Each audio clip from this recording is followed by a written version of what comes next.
Washington, Oregon State faced off this past weekend in Corvallis. Joe, I got to admit, I know Washington fans are going to come in here and they're going to get mad at me. They hate me, which is fine. I still think they're a flawed team. I still think that they're a flawed team. Now, you put into the description, what should we make of this? Okay. Don't you get mad at me. Yeah, I thought you were going to air me out because I did use some salacious vocabulary to spark a conversation, but those are not my thoughts. DJ, you blew it at the end. Not surprised. And no, I am. I'm surprised that I would not think about that. That there would be a play at the end that he would need to make that he wouldn't. I think Washington, and I will say this, is a good team. I just think that they're more flawed than any playoff team that's there. They won by 2 points. They keep winning. You're right. Good teams continue to win. They should have continued to go to Martinez if you're Oregon State. Take the ball out of DJU's hands. Every time that he was put into a very crucial situation, he did not make the play. Oregon State was close and had everything in their favor. Home field, big crowd, rainy environment. Wouldn't matter. And I'll give Michael Penix this. He had a horrible game, 13 of 28, 162, 2 touchdowns. A lot of drops. There were a lot of drops. There were a lot of drops, but it still goes on him. Roma Dunze didn't have a lot of them because he had 7 catches, 106, 2 touchdowns. They're a good offensive team, but I think when they play the next time, and I think this is going to be Oregon, they play a more complete team, they're going to lose because I just see so many massive flaws. If Oregon State can push you around, there are 3 other teams that you could potentially play in college football that's also going to push you around. I mean, the Martinez kid had 26 carries, 123 yards, and 2 touchdowns. Here's why, though, Blake, that I still feel the same sentiment and the same confidence in Washington that I've had this entire season. Wow, stupid camera cutting in and out. I still maintain this confidence, Blake, in Washington because despite that, we knew coming into this game that Oregon State was going to try to out-physical them. We knew that they were going to come to the table and dominate them along the line of scrimmage. I mean, heck, one of the things you talked about is that they would have this ability to control the clock.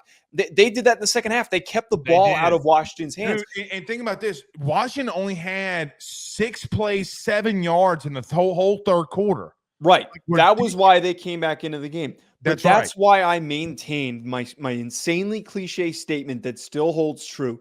Good teams find ways to win when they need to do so. And that's what they did in this game. The game was on the line in the fourth quarter. They closed out. They got the job done. They made plays in important situations.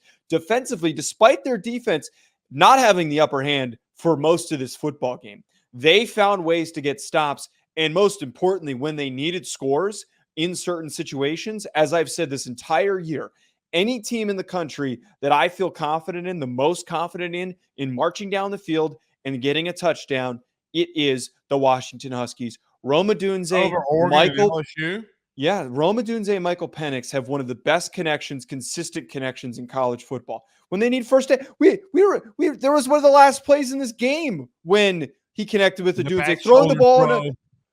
He threw the ball in a situation that you would never throw the ball at the end of this game, and they threw the ball to Roma Dunze, and that was the de facto play that ended the football game, in my opinion. Yeah, it was.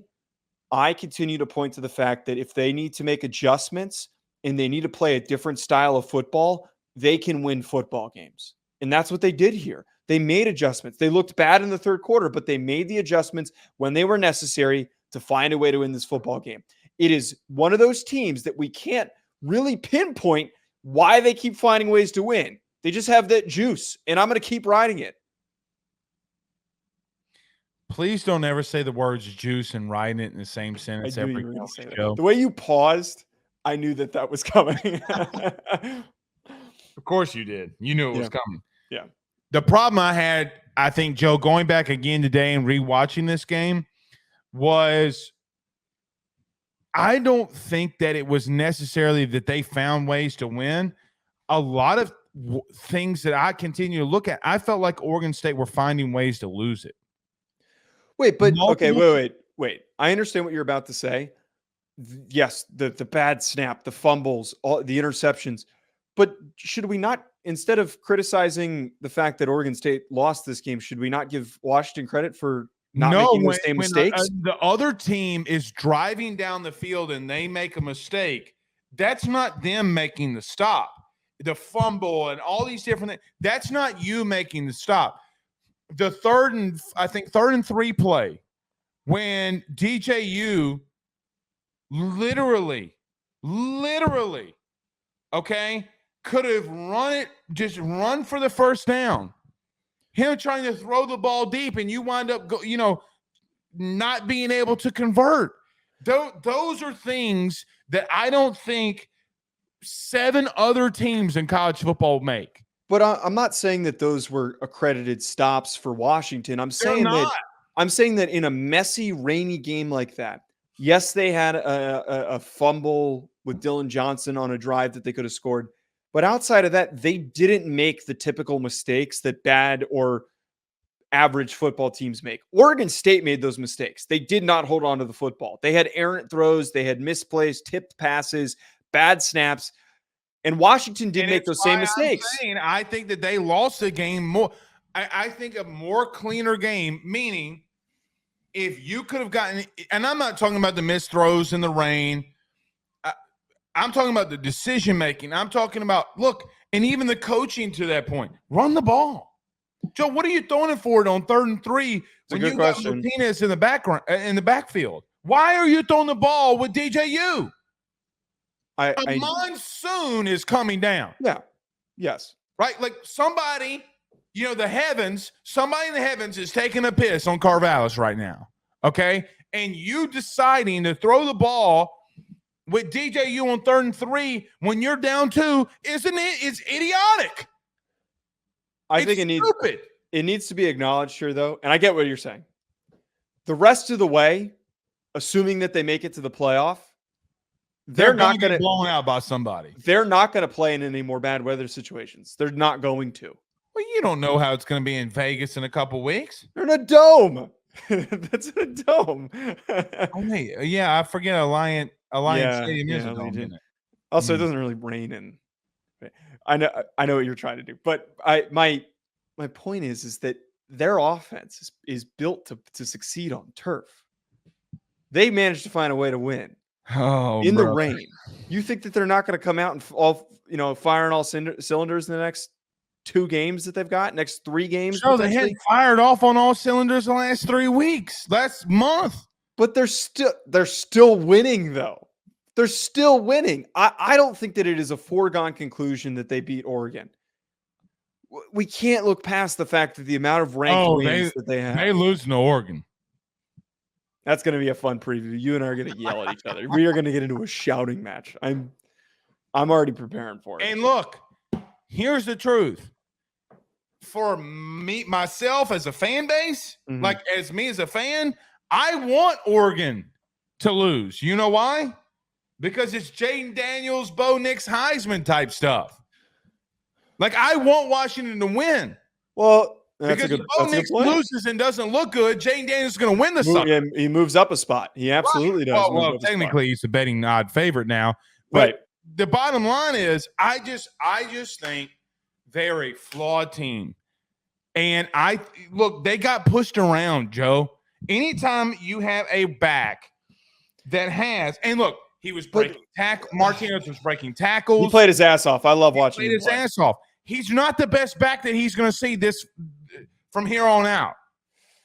He's not. He's one of the He's one of the most under talked about backs in the country. Sure, he's not the best.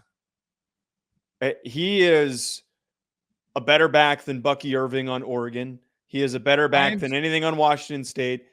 Maybe not better than anything on Michigan, but I think that he would start on Georgia right now. Put Dylan Bell back there. Dylan Bell run his ass over. Run all of them some bitches over. Look, Dylan Bell, by the way, Dylan Bell wrote the Bible in Hebrew. Okay? That kid could do no wrong to me. All right? Blake, Oregon State was pushing everyone around this year. They have one of the most physical. I mean, like I've said it this week. Go watch Talise Fuaga, the clips that I've posted of him. The guy is a mauler, and he's the identity of the whole offensive line. They've done that to everybody. We shouldn't knock Washington just because they got pushed around on some plays. Everybody's had that happen to them. It's a good team. It's a good running team, but they got beat. Poster says Blake is 0-12 against Washington. That's not true. I'm like 2-2. We picked 4 games against them. You have, the ironic thing is you have picked Washington to win some games. I know. I picked Washington to win some games. I think you brought up something interesting, and it's not completely comparable, but in reference to you and I's show, okay, you said, well, Blake, to you, they're last year's TCU team. And they might be. Like they might be, are. You know, and again, they play Georgia again, the same outcome's going to happen. Oh God, I can't have. They're better than that TCU team. They're way better than that TCU. Way better.